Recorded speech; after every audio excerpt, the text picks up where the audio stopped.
This is Frank Hilton of FreeBassLures.com. Today I'm going to present to you the Ribbon Hinge Worm by PowerTeam Lures.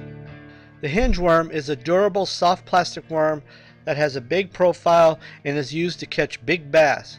It comes in 10-inch lengths and comes in various popular big bass colors. The reason it's called a hinge worm is that it has creased indents called hinges built into the worm that allows the worm to curl and sway with quirky action. It displaces lots of water and is buoyant.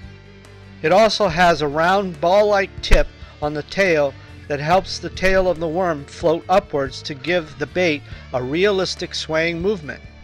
The hinge worm comes packaged with 8 worms and is slightly soaked with PowerTeam's Hog Tonic scent formula.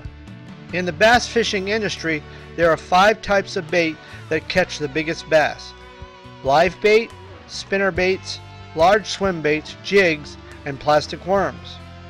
The hinge worm is a proven bait that catches big bass on the tournament trail and on the weekends for amateur anglers. The recommended equipment that you would use would be a medium heavy bait casting rod or a heavy spinning reel rod. The line you would use would be determined by the presentation that you use. So if you want to catch big bass, take a look at a few bass that has been caught with the hinge worm and then take a look at how the worm looks in the water.